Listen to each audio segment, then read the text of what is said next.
వల్ల నా బతికి ఇట్లా తాగుబోతులు ముహూర్తం. తాగుబోతులు ముహూర్తం ఇంక సాగలేక పనికి పోయిన పంకజ్ మాకు లేదు. ఆ అమ్మగారి ఇంట్లో పోయినా. అందరూ మంచి వాళ్ళే, బాగానే చూసుకుంటారు. జీతం కూడా 3,000 ఇస్తారంట. బాగానే మాకు మేలైంది. ఇంకెట్లా మాకు సరిపోతుంది, ఇంక ఉండేది ఇద్దరే కదా, కూడు ఇంకంత సరిపోతుంది. ఇంకా బట్టలు గిట్లా మేము ఎలా తెచ్చుకుంటాం, ఇంకా బట్టలు గిట్లు ఉండేది 2-3 జతలు. ఇంకా అవే ఇంకేమో అమ్మగారు ఇస్తే ఇంకా పాత బట్టలు అట్లా ఏమైనా ఇస్తే తీసుకునేది. ఇంకా నా మొగుడిగా పాత బట్టలు అడుగుతాను, అయ్యగారు ఏమైనా ఉంటే ఇవ్వమంటే ఇస్తారు వాళ్ళే. కొన్ని రోజులైనాక ఫస్ట్కి ఇవ్వమంటే ఎవరు ఇస్తారులే కానీ ఇంకా తర్వాత విషయం గురించి మాట్లాడుతున్నాను అంతే. మళ్ళీ ఏమనుకోదండి ఇక మాట్లాడుతున్నానని. ఇంకేం బట్టలు తెచ్చుకోలేము కదా కాబట్టి మాట్లాడుతున్నాను అంతే. అయ్యో అక్క, ఆ పంకజం ఇంటికి పోయినాను పని మనిషిలాగా. ఏమేం అక్క అట్లా పెట్టినావు? వాళ్ళ ఇంట్లో పనికి పోతానని తెలియగానే ఏం అట్లా చేస్తున్నావు? ఏం జరిగింది? ఏమైంది విమలా, అంత షాక్ అయినావు? నీకేం అరడిచ్చింది? అదే పంకజం ఇంటికంటే నువ్వు ఎందుకు వాళ్ళ ఇల్లు జరిగింది దానికి అక్క? వేరే వాళ్ళ ఇల్లు జరగలేదా?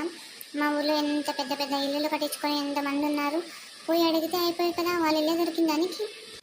అయినా నువ్వేంటి అంత షాక్లో వాళ్ళిల్లా వీళ్ళిల్లా అంటున్నావు? ఆ ఇంట్లో పని దొరికితే ఆ ఇంట్లోకే కదా పోవాలా? ఇంకా వాళ్ళిల్లు వీళ్ళిల్లు అనుకుంటూ కూర్చుంటే ఎట్లా గడుస్తుంది పాపం మా అమ్మకి? మొగుడే మొదటే తాగబోతున్నాడు, ఎట్లా గడుస్తా చెప్పు?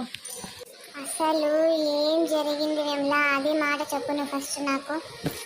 అయ్యో అక్క, పంకజం వాళ్ళ మొగుడు ఏం సరిగ్లేడక్క, అంత దరిద్రుడు వాడు. అమ్మాయిలు పిచ్చోడు అసలు. ఒకసారి నా మీదకే వచ్చాడు. అప్పటి నుంచి నేను ఆ వీధిలోకి కూడా వెళ్ళట్లేదు. అసలు ఆ అమ్మని కూడా మాట్లాడేవాళ్ళు, లేకపోతే ఫస్ట్లో చాలా బాగా మాట్లాడుతుంటున్నాయి. ఇప్పుడు అస్సలు వాళ్ళ మొగుడైతే అస్సలకి బాగాలేడు. ఉత్తక్క పిశాచి వాడు, ఏం మంచోడు కాదు వాడు అసలు. ఏం చెప్తున్నావే నువ్వు? ఇప్పుడెప్పుడైనా బతుకు బాగుంది అని చెప్పేసి అనుకుంటున్నాను, ఇంతలోనే ఏదేదో మాట్లాడుతున్నావు. అయ్యో అక్క, నిజంగానే నేను చెప్తున్నాను, నువ్వు నమ్మితే నమ్ము, లేకపోతే లేదు, జరిగింది ఇదే. నాకెందుకో నమ్మబుద్ధి కావట్లేదు విమల. ఎందుకంటే వాళ్ళు చాలా బాగా మాట్లాడిచ్చినారు, అయ్యగారు కూడా బాగానే ఉన్నారు, అమ్మగారు కూడా మంచి వాళ్ళలాగే ఉన్నారు. నువ్వు చూస్తే ఇట్లా మాట్లాడుతున్నావు. ఎవరిని చూసి ఎవరు అనుకున్నావు? ఏమో ఒకసారి కనుక్కో, లేదంటే చాలా అపార్థాలు వచ్చేస్తాయి మనుషుల మీద. మొదటే వాళ్ళ ఇంట్లో పని పోతున్నా నేను, పొద్దున పోతే సాయంత్రం దాకా ఆడే ఉండాలా. అయ్యో అక్క, నేను చెప్పించే పక్క నిజం, పచ్చి నిజం. కావాలంటే నువ్వే చూడు, పోతా పోతా వాటి బుద్ధి బయటపడుతుంది. ఏమో విమల, నాకైతే నమ్మే కావట్లేదు కానీ, ఏమో విమల, నిజంగానే నమ్మబుద్ధి కావట్లేదు నాకు. ఏమీ చెప్పేదంతా నిజమేనా నువ్వు? అయ్యో, నిజం కాకుండా అబద్ధం చెప్తానా మీకు? ఎప్పటిదైనా అబద్ధం చెప్పానా మీకు? చెప్పండి. అయినా నాకు ఒక్కసారి కూడా ఒక్క మాట కూడా చెప్పలేదు కదా. అసలు మీరే మాట్లాడుకొని పోయినారు. అసలు నాకు ఒక్క మాటైనా చెప్పాలి కదా. అంటే ఎప్పుడు పిలిచి మాట్లాడేవాళ్ళు, నువ్వు ఎలా ఇట్లా చేసుకున్నావు అక్క? నాకు అర్థం కావట్లేదు.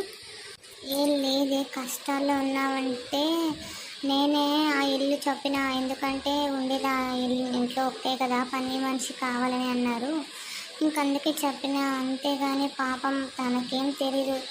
తను బయటికి ఏమని పోతుందా? లేదు కదా. నీకు బుద్ధి ఉందా అసలు? ఒక్క మాటనే నాకు అడగకూడదా? అయినా ఏమో లేవే, నాకైతే నమ్మబుద్ధి కావట్లేదు. చూస్తాలే.